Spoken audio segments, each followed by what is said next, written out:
রাজশাহী 3 আসন থেকে নির্বাচিত জনাব শফিকুল হক মিলন। শফিকুল হক মিলন। বিসমিল্লাহির রহমানির রহিম। মাননীয় স্পিকার, আপনাকে ধন্যবাদ।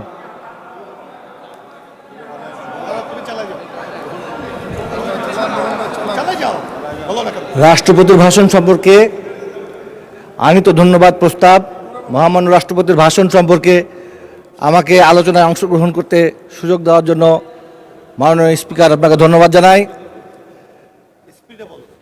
মাননীয় স্পিকার, সেই সাথে আপনি আপনার সময় 7 মিনিট।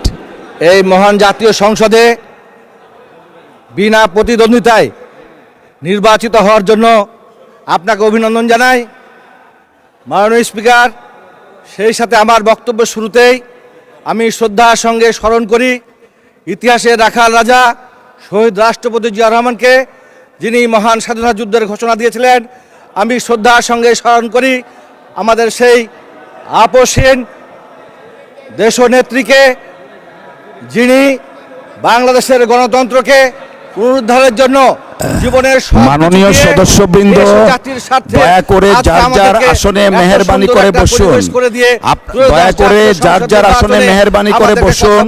আমাদের মাননীয় সংসদ সদস্য বক্তব্য শেষ করতে দিন। আমাদের নেতা, পার্টির চেয়ারম্যান, গণপ্রজাতন্ত্রী বাংলাদেশ সরকারের মাননীয় প্রধানমন্ত্রী জনাব তারেক রহমানকে, তিনি আমাকে রাজশাহী 3 পাবা মোহনপুরের মানুষের সেবা করার জন্য মনোনয়ন দিয়েছিলেন মহান জাতীয় সংসদে, এবং আমি কৃতজ্ঞতা জানাই আমার পাওয়া মোহনপুরবাসীকে, যারা আমাকে ভোট দিয়ে নির্বাচিত করেছেন। মাননীয় স্পিকার, আমি আমার বক্তব্যের শুরুতেই মহামান্য রাষ্ট্রপতির যে বক্তব্য, সেই বক্তব্যটিকে এনজয় করেছিলাম এবং তাকে সাথে সাথে ধন্যবাদও দিয়েছিলাম। এই জন্য যে এখনও আপনার মাধ্যমে ধন্যবাদ জানাতে চাই যে আমরা দেখেছি ইতিহাসকে এবং সত্য ইতিহাসকে স্বীকার করে নেওয়া, পাশাপাশি বাংলাদেশের রাজনীতিতে বিগত দিনে যে নৈরাজ্য, সন্ত্রাস এবং স্বৈরাচারের উত্থান হয়েছিল, পাশাপাশি আমাদের যে বাংলাদেশ দুর্নীতিতে নিমজ্জিত হয়ে গেছিল, সেইটি তিনি অপকটে স্বীকার করার জন্য।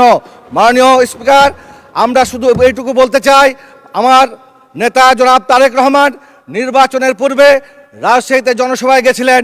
সেখানে গিয়ে উনি কৃষকদের জন্য উনি যে ক্ষুদ্র ঋণ, সেই ঋণের মৌকুব করার ঘোষণা দিয়েছিলেন। ইতিমধ্যে সেটি কার্যকর হয়েছে। আমি আর একটি বিষয় বলতে চাই, উনি রাজশাহীতে গিয়ে ওই আমাদের ঐতিহাসিক পদ্মা ব্যারেজের জন্য উনি প্রস্তাব দিয়েছিলেন। আমি আজকে আপনার মাধ্যমে মাননীয় প্রধানমন্ত্রীর দৃষ্টি আকর্ষণ করতে চাই, সেই পদ্মা ব্যারেজের কাজ যেন খুব দ্রুত শুরু হয়। আমি আমার নির্বাচনী এলাকার আমি কিছু বক্তব্য রাখতে চাই, সমস্যার কথা বলতে চাই। আপনারা জানেন যে পবা মোহনপুর এলাকার পবা উপজেলাটি এটি 2008 সালে প্রস্তাবের মাধ্যমে সৃষ্টি হয়েছিল, যেইটিতে একবার বিএনপি থেকে নির্বাচনে অংশগ্রহণ করেছিলেন আমাদের প্রয়াত ভূমিমন্ত্রী কবির হোসেন। কিন্তু তৎকালীন নির্বাচনী যে পরিবেশ, সেই পরিবেশে এই বিএনপির সেই আসনটি ছিল না। 2018 সালে আমাকে মনোনয়ন দেওয়া হয়েছিল, কিন্তু আগের দিনে আগের রাত্রে নির্বাচনের সমস্ত কার্যক্রম সমাপ্ত হওয়ায় সেই নির্বাচনে আমরা বিজয়ী হতে পারি নাই। কিন্তু দীর্ঘ 17 বছর লড়াই সংগ্রামের পরে আমাদের প্রায় 20,000 শহীদ, আমাদের জাতীয়তাবাদী দলের নেতাকর্মীদের শহীদের বিনিময়ে প্রায় 5 লক্ষ নেতাকর্মীকে 60 লক্ষ মিথ্যা মামলার পরে আমাদের অনেক সূর্য সহযোগীদেরকে খুন এবং গুমের মাধ্যমে, এবং আমরা সর্বশেষ যে জুলাই আগস্টে অনেক আমাদের নেতাকর্মীরা, আমাদের প্রিয় ছাত্রছাত্রীরা সহ আবাল বৃদ্ধ বনিকা প্রায় 1400 মতো শহীদ হওয়ার পরে এবং পঙ্গু হয়ে থাকার পরে আজকে আমরা এই পরিবেশ পেয়েছি। আমরা আজকে মহান জাতীয় সংসদে দাঁড়িয়ে আপনি আমাকে বক্তব্য দিয়েছেন। আমি আপনার মাধ্যমে মহান জাতীয় সংসদের সম্মানিত সদস্যদেরকে বলবো, আমরা এইটি সত্যি আমরা মুখে সোনার চামচ অথবা রূপার কাঠি দিয়ে এই সংসদ তৈরি হয় নাই। এইটির পিছনে আমাদের ট্যুর ছিল, আমাদের পোস্টিং ছিল বিভিন্ন জেলখানা থেকে জেলখানায়। আমরা ঢাকা জেল থেকে রাজশাহী জেলে ট্রান্সফার হয়েছি। আমাদের পায়ে ডান্ডা বেরিয়েছিল, আমরা হাসপাতালে বারান্দায় ঘুরেছি।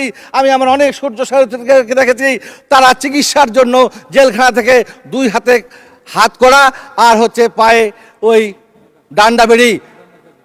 আমরা বলি যে আজকে সেই জন্য সবাইকে আমাদেরকে এই মহান জাতীয় সংসদে দাঁড়িয়ে আমাদেরকে সেই অতীতের কথা মনে রাখতে হবে এবং আগামীর বাংলাদেশ বিনির্মাণ করার জন্য আমাদের সবাইকে সচেষ্ট থাকতে হবে। মাননীয় স্পিকার, আমি আর 2-1টি কথা বলতে চাই। আমার এলাকায় হযরত শাহ মুকদুম বোস রাদিয়াল্লাহু আনহু নামে একটি বিমানবন্দর আছে। সেই বিমানবন্দরটি আন্তর্জাতিক মানের, কিন্তু সেখানে আভ্যন্তরীণভাবে আমরা ব্যবহার করি। সেখানে আমি কয়েকদিন আগে পত্রিকা দেখলাম যে সমস্ত বিমানবন্দরে ওয়াইফাই সিস্টেমের জন্য সেবা দেওয়া হবে, কিন্তু রাজশাহী সেই হযরত শাহ মুকদুম বোস রাদিয়াল্লাহু আনহুর নামে যে বিমানবন্দর সেটি উল্লেখ নাই। আমি আপনার মাধ্যমে আজকে মহান জাতীয় সংসদে মাননীয় প্রধানমন্ত্রীর সাক্ষাতে এই সংশ্লিষ্ট মন্ত্রণালয়ের মাননীয় মন্ত্রীকে বলতে চাই, রাজশাহীর সেই বিমানবন্দরে সেই ফ্যাসিলিটি যেন ওয়াইফাই ফ্যাসিলিটি যেন দেওয়া হয়। আমার ওই এলাকায় ওখানে কৃষি প্রধান অঞ্চল, বাংলাদেশের সমস্ত রিসোর্স সেই উত্তরাঞ্চল তথা রাজশাহী থেকেও অনেকাংশে এখানে আসে। সেই রিসোর্সগুলিকে আমরা সমন্বিত করে কার্গো এয়ারপোর্টের মাধ্যমে যদি এয়ারপোর্ট চালু করতে পারি, বিমান ব্যবস্থা চালু করতে পারি, তাহলে নিশ্চয় আমরা শুধু ঢাকা থেকে রাজশাহী থেকে ঢাকা নয়, আমরা বিদেশেও সেটাকে রপ্তানি করে আমার ওখানে যে সমস্ত কার্যকরী ফসলাদি আছে সেইগুলিকে আমরা বিদেশে রপ্তানি করতে পারি এবং আমরা হচ্ছে বৈদেশিক মুদ্রা অর্জন করতে আমরা হচ্ছে সক্ষম হতে পারি। মাননীয় স্পিকার, আমার এই এলাকায় অনেক বেকার আছে। বেকারদের জন্য কৃষিভিত্তিক অ্যাগ্রোবেজ প্রক্রিয়া করার জন্য সেখানে যথেষ্ট হচ্ছে সুযোগ আছে এবং সেখানে অনেক ব্যবস্থা করা যেতে পারে। সেই জন্য আমি আজকে দৃষ্টি আকর্ষণ করছি। পাশাপাশি আমাদের ওখানে বীজ সংরক্ষণ করার জন্য কোনো হচ্ছে হিমাগার নাই। আমি অনুরোধ করব সেখানে বীজ সংরক্ষণ করার জন্য যদি ব্যবস্থা করা হয়, স্পেশালাইজড কোল্ড স্টোর নির্মাণ করা হয় এবং বিভিন্ন প্রক্রিয়া যেন আমরা অংশগ্রহণ করতে পারি, তাহলে সেখানে যেমন বেকার সমস্যার সমাধান হবে।